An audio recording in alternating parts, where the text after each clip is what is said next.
Yo, it's your boy August Media Work, BSMNT-Talk himself. And this Boogie Boy Void. Yeah, we sitting here with Seeing Vision. What's going on, y'all? I'm glad to be here. What's going on, good brother? How's everything? I can't call it. Yeah, like too short for the nonsense, man. You gotta cherish every moment, man. Facts. Listen, man, Seeing Vision.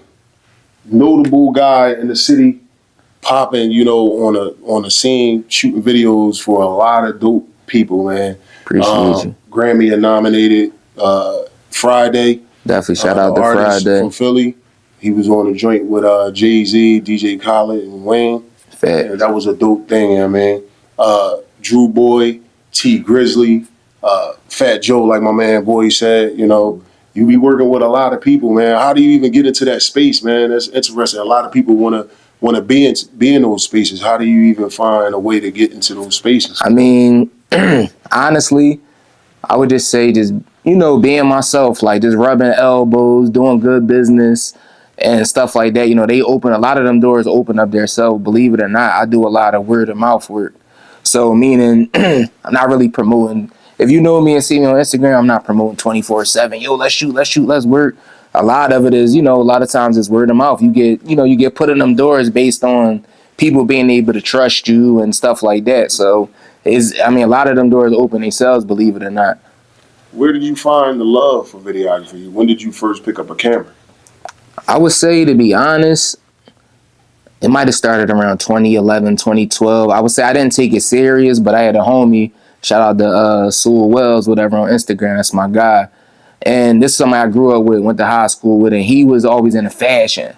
So I used to just be in as though that was my homie, and I was with him all day. I used to take his pictures and stuff like that. Then after a while, I fell in love with it. I went and purchased my own camera, made my first couple dollars off of it, and it was on from there. So you never been to school for videography or nothing like this. It just became one of your passions. Definitely, never touched school for that at all. Just learning, being a student of the game, just taking advice from other people, seeing, doing my own research on YouTube, and it's kind of really just plugging in and learning, and then it came naturally. Out of all your projects so far, what's one of the projects you're proud of? And at this point, is so many, but I would say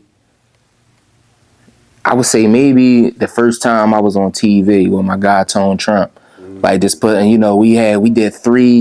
we did a song with Jim Jones, and I shot the video out in New York. We did over 3 million views on that John on YouTube. Like, it went crazy. That till this day, like, was one of my biggest projects. Then we had the billboard in Times Square. So we had the video, like, to see my video playing in Times Square was crazy. Yeah. Like, just amongst a bunch of people, like, that was wicked. Yeah, I can see the excitement. Yo, that was, I ain't gonna lie, that was dope to this day. Yeah, passion behind it. For sure, that was crazy. Yeah, but can I get into something else? Now, because I want to commend you not only for your videography and doing what you do, but I also know that you're a warrior in other ways. Sure. I know that you're a warrior as far as, you're fighting a heart condition. Definitely. And you're still going strong doing your videography and going to different places, and you're not letting nothing hold you down. So can you tell us a little bit about what's going on with you and your heart situation? So basically, I would say early this year, back in around like January, I was diagnosed with heart failure. I caught COVID, actually. So the COVID they told me I had an underlying condition, like, high blood pressure, that a lot of us deal with, but the COVID was the icing on the cake. So me catching COVID kind of just, shut my heart down. So I basically went into a routine appointment and was in so many words told I was about to die. So it just was like everything just, happened so fast. It was, it was definitely crazy. It was a... Yeah, because this really touched home for me, because my mother, she passed away from a heart attack. Also my grandmother and also my uncle. So when I heard about your situation, like, it really was like, yo, we really got to talk to this man. We really need to talk to this man, because that's powerful. Somebody that won't let this condition stop him from doing what he need to really do, or get where he need to really go. Because I know that you not just use your videography for you, but it's also a way to support your family. For sure. I mean, so somebody else that may be going through what you're going through, what advice might you give them? To be honest, I would just really tell you, just keep going.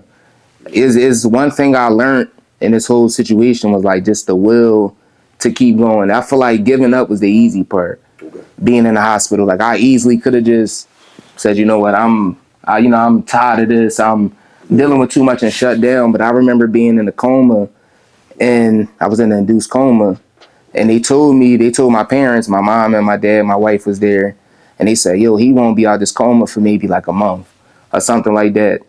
I made it out there, John, in a week. Just because I remember I'm wiggling my toes. I'm moving my hands. I'm trying to do everything to he responding. Yo, what's going on? Maybe like a couple days later, I woke up, but I was told that I would be down for weeks. But like I said, it was just really just the will to keep going. Like my kids, my wife. I'm like, I can't, I can't. I always thought about like so much that I didn't do in that situation. I'm like, nah, I can't go out like that. I can't. So it definitely was like a crazy situation. Yeah, that's definitely dope. And you also, give your own things like this help your son. For sure. Help your child in the future. When he see how much strength his father have, I believe that'll help him as well. I think the people need to hear things like this. You know what I mean? Sure. There's a lot of us that sit around on our couches and we're not doing nothing each and every day. But then you got a man like yourself, you still getting out here grinding under these circumstances. I seen that you actually went on a walk. What was it, on Mars Rehab? Yeah, so basically it was a heart failure walk. So heart failure and stroke awareness. A lot of people don't know that I suffer both heart failure, and I also had a stroke while I was in the hospital. So, and shout out to my wife because she caught it. I wasn't even aware that I had a stroke. But as I'm, coming out of the coma, whatever, I'm talking to her, and they had me on a narcotic. And I told, I'm not a heavy medicine guy, so I don't know, we're gonna chill on the narcotic. I'm a strong guy. I'll figure it out off the, Tylenol, stuff like that. So she said, I thought you was off the narcotic. I hear you slurring. And I didn't, like I said, I never picked up one. I knew I was stumbling over my words, but that was a thought in my mind. My mom called me, everybody, they raised awareness to the doctors, took me downstairs. I suffered 2 strokes while I was in the hospital. I had to, regain, and I didn't lose my speech, but I had to really, really get it back. Like I had to start back over. I was able to talk, but my words were slurring. It took me maybe like a couple weeks to bounce back from that, and I still suffer from like a little numbness in my left leg, like from things like that. So it was crazy. What kind of advice would you give to someone going through a similar situation? Like I said, my main takeaway is just keep going, keep fighting. Like at the end of definitely when you got a purpose, and it's real. I got 2 sons.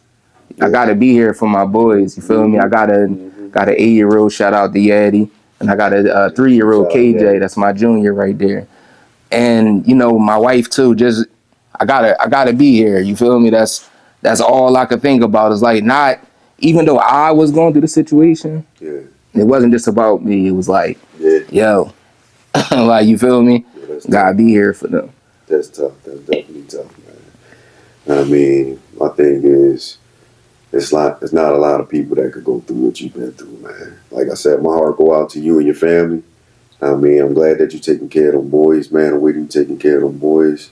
That strength. I don't know if I could do it, but I'm gonna just lighten the load a little bit. When you was in your coma, let me ask you. Everybody always said they see a light somewhere. Right. Yo, it's so funny because my little brother, my brother Tahir, he asked me that. He said, yo, it's funny because it was a moment that light in the room too. Because everybody, we chilling. Yeah. He said, yo, let me ask you a question. Did you see that light? Yeah. I'm like, bro, I don't know if I made it that far. I was, I was for sure knocking on the door. Yeah. I was for sure knocking on that door, but I didn't make it that far. Like, I always wanted to know that, man. I'm like, yo, man, when people go in coma, do they see things? Do they hear anything? I know you said that, like when you was coming out of it, you started wiggling your feet a little bit. Right. So you actually heard people talk. I heard it was definitely like it was an outer body experience. That's the only way I can explain it. It's not I can't say, hey, I seen the light and nothing like that, but it's almost like being there but not being there. Like, you trying, I never heard of like sleep paralysis or something like that. Okay, something It's holding you like down. being there but you're not there. Like I hear everything. I'm just seeing pitch black.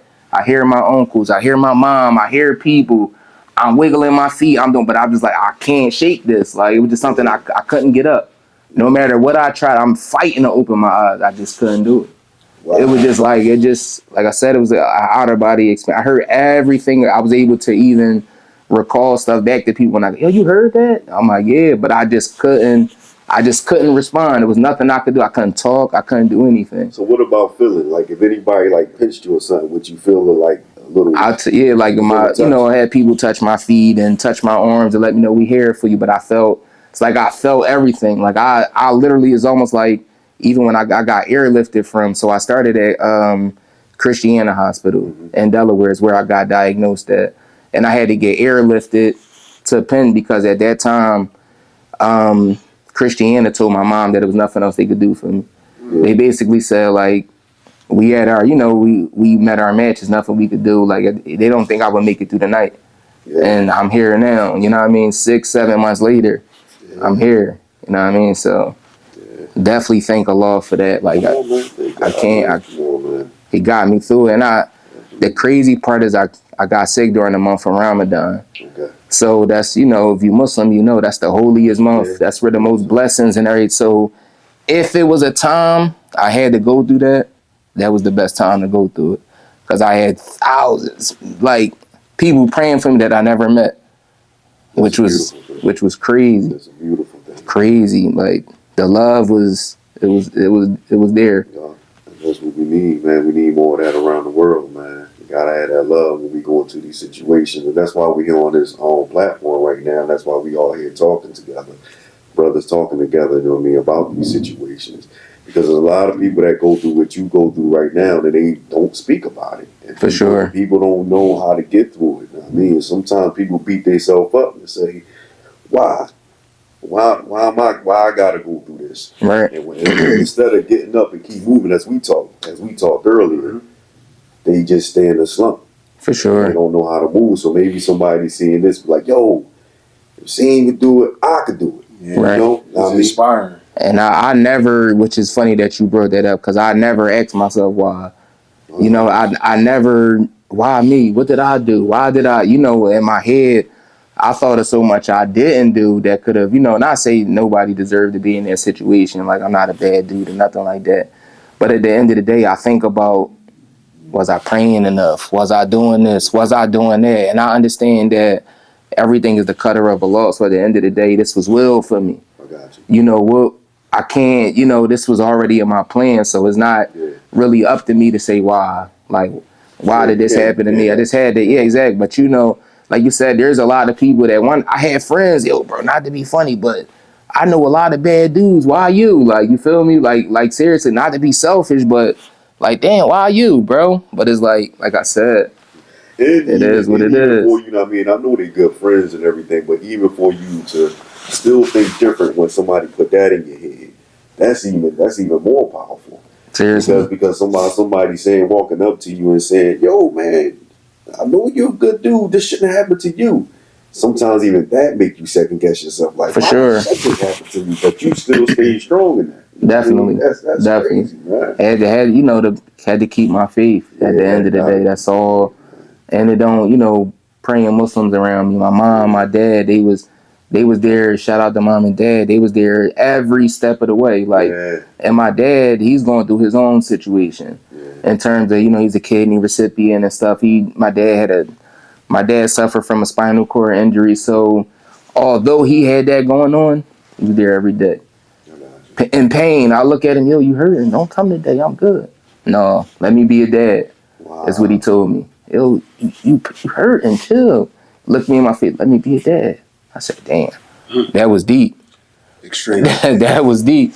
That was all I needed to hear right there. And that right there showed me I can't, like I said, I can't give up. I gotta be here for my boys. You know what I'm saying? So. Yeah. One thing we didn't tell the people when we first started, we didn't tell the people where you were from.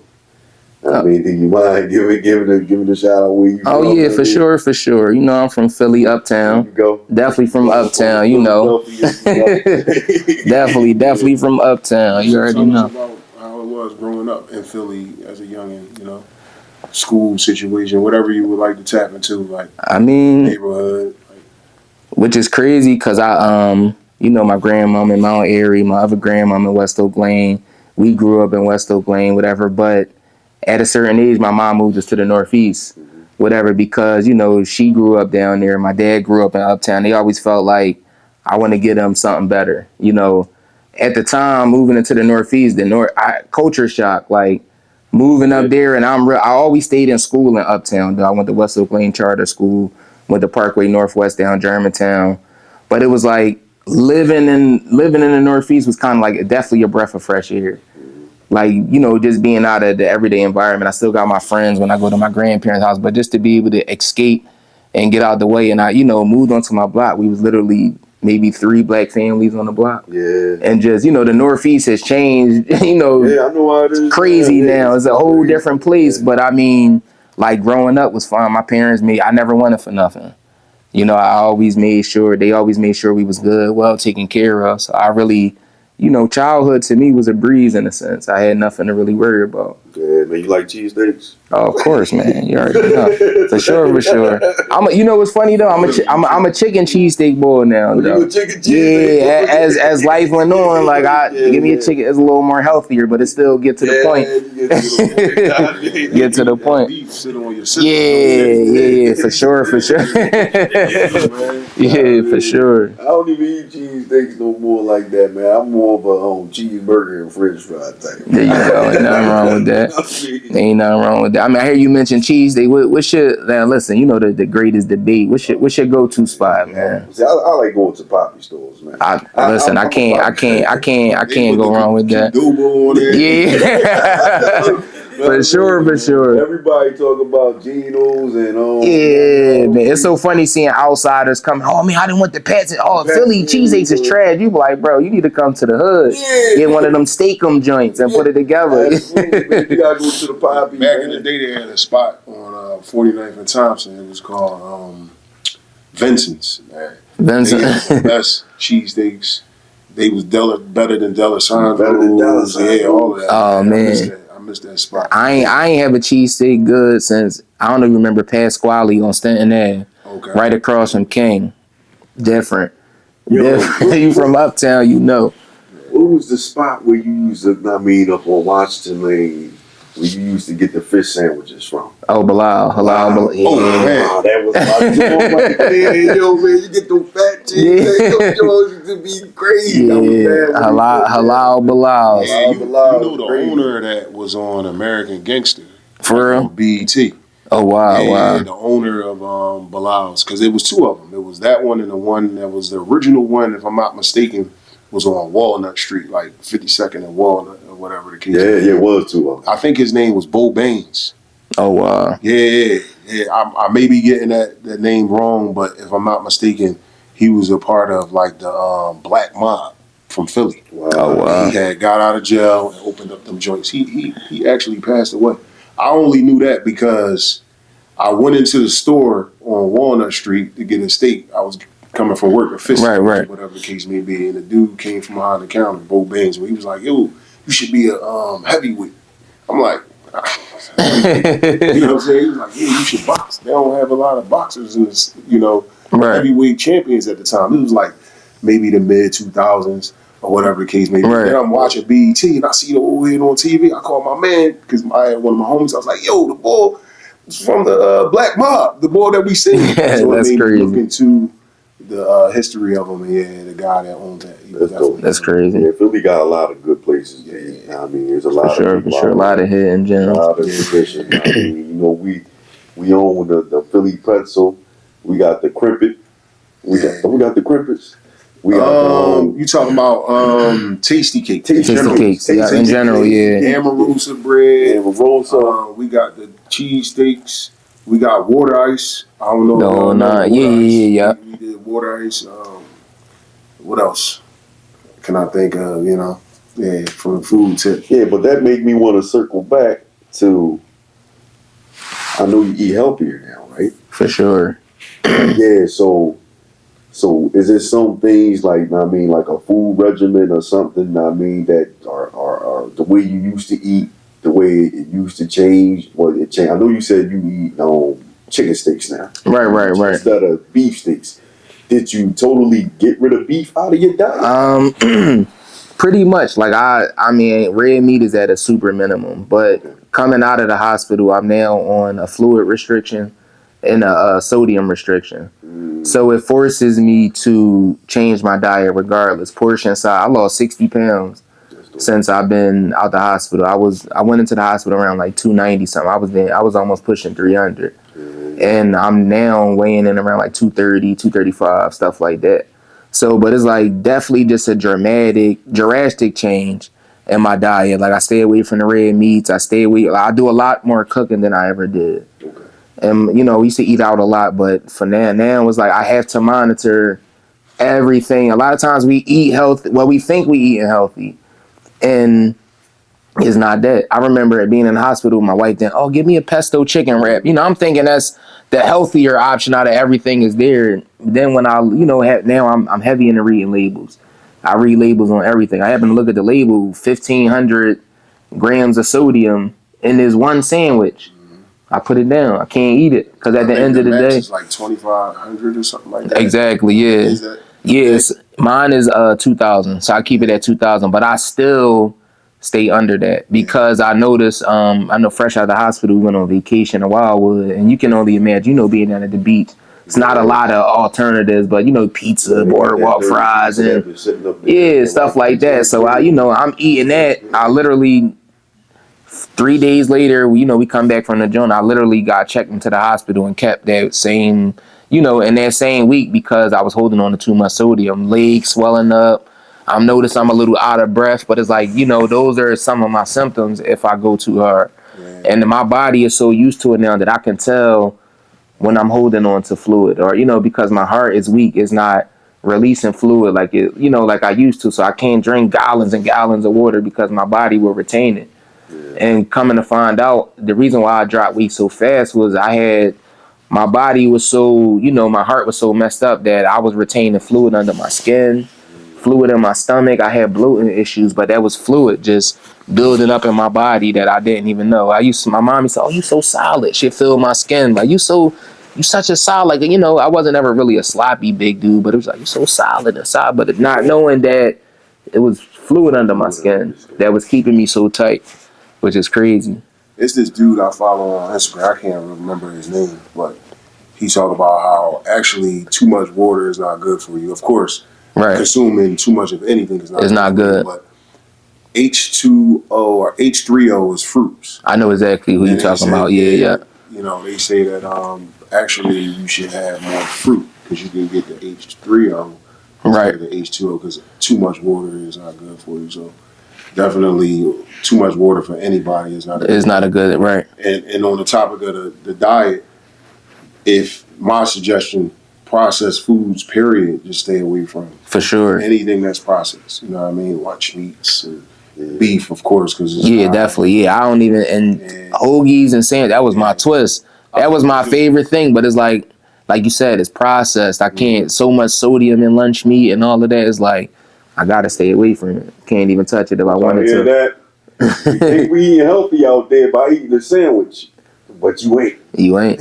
You ain't. Start reading them labels. You would be like really be surprised and look at. A lot of times we drinking juice and you look at them Jones. They say 0% juice on the back of it. Like how was that even possible? I'm not even drinking juice. That Jones say 0. That's why they kind of like made things is a drink. Yeah, it's not even. Don't say juice anymore. It's a drink. It's a drink. I mean, a fruit punch with no fruit in it. Like, what I mean? That joint 0. Like, imagine a fruit punch with actual fruit in it. We might be on to something. Yeah, like it's crazy though. You remember they never used to put the nutritional value on anything. For sure. In terms of like you go to McDonald's and any of that stuff, they wouldn't tell you how much sodium. They wouldn't tell you how many. But the bad part, it seemed like food was better during that time. You know, now they put it. You know, they smacking the labels on it. The food is even worse. It's crazy. It's like a pack of cigarettes. They gonna tell you everything that's in there, but we still gonna consume. We addicted to it. You know, it's a lot of that stuff in them foods that's addicting that we don't even know. Yeah. You know what I mean? Them stuff sit on you a certain type of way. I need that. I need more of that. You craving that sugar. You craving that, you know, and we don't know. Sugar is supposed to be the most addictive drug. For sure. Yep. I mean, more people is addicted to sugar, and I find myself wanting things that are sweet Right. all the time. I'm like, yeah, this is an addiction. Exactly. For sure. For sure. Something sweet. That's my wife. After dinner, oh, she right to the sweet. How did this situation like affect your business and your job in terms of like, you know, your creativity? I would say honestly, it definitely affected me a lot because I'm more.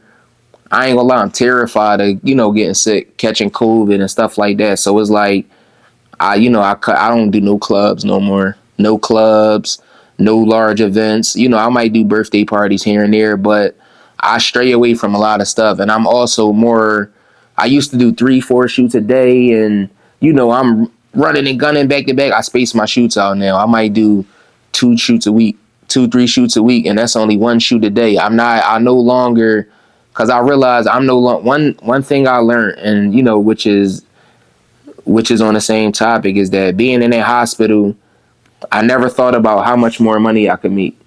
You know what I mean? Like on my deathbed, I literally never said, oh, I got to make more money when I get out of here.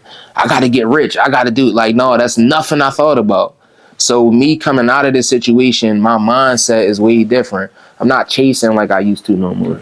I'm not, you know what I mean? I'm not, you know, at the end of the day, I still got to support my family, but that's all I worry about now. I make enough money to support my family, to help my wife out, and I'm cool. Because it's not important. Like, that stuff wasn't. So it definitely, my whole mindset shifted, even when it comes to shooting. Certain jobs I don't take. If it's, you know, hey, this is a 6-7 hour shit, I'm cool. Because I know, you know, at the end of the day, I don't want to be on my feet that long because I can't. You know, it's a lot. It's definitely a lot.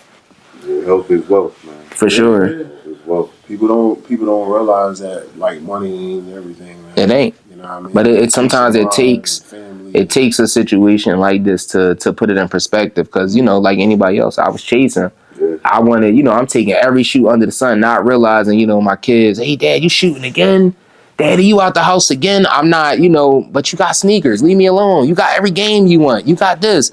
I'm thinking about the material side of it. Them having things, I'm associating that with really being here and spending time. The simple things my wife asks, let's watch a movie. I can't watch a movie with her tonight because I got to shoot till 12 o'clock. By the time I come in, she sleep. But these are the things that I cherish more now. Hey, you ask my kids, I'm a photographer. We done did more family photo shoots than we ever did in my life because now I'm cherishing these moments. I want to build, God forbid, something happen today, tomorrow. I want these memories for my kids. Like, you know, you got pictures. We doing this. We going to outings. We, you know, content is key now. We recording videos and all. You know, like I said, my whole perspective is just different. It's just definitely different.